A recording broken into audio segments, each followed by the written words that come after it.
দেখেন সকাল থেকে বিভিন্ন জায়গায় হামলা করা হয়েছে, কেন্দ্র দখল করা হচ্ছে। এখন আমরা বিভিন্ন জায়গায় কেন্দ্র দখলের খবর পাচ্ছি। আমরা তারপরও মানুষজনকে বলতেছি কেন্দ্রে যাওয়ার জন্য জনতা ভোট দিতে হবে, ভোটাধিকার প্রয়োগ করতে হবে। যারা সন্ত্রাসী কার্যক্রম করতেছে তাদেরকে জনতা প্রতিরোধ করতে হবে, প্রতিহত করা ছাড়া উপায় নেই।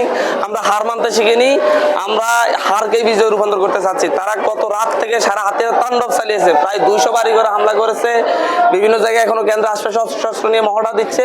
মানুষ খুব আতঙ্কে আছে, ভোটাররা আতঙ্কে আছে। তারপরও ভোটাররা সব আতঙ্ককে ভয়ভীতিকে উপেক্ষা করে বিভিন্ন জায়গায় কেন্দ্রে আসতেছে। কিছু কিছু জায়গায় এখনো অনেক সমস্যা আছে, প্রশাসন তাদের সর্বোচ্চ চেষ্টা করতেছে। আশা করি কন্ট্রোলে আসবে, আমরাও চেষ্টা করতেছি, আমরাও সাপোর্ট দিচ্ছি। সব মিলে দোয়া রাখবেন ইনশাল্লাহ। আমার ওয়াইফের উপর হামলা হয়েছে, আমার উপর হামলা হয়েছে, আমার সামনে বিটিভির সাংবাদিক সহ 2 জনকে কুপিয়েছে। এবং এটা তো অহরহ সব জায়গায় ঘটতেছে। আমার ওয়াইফকে আটকে রাখা হয়েছে, তারপর উদ্ধার করা হয়েছে।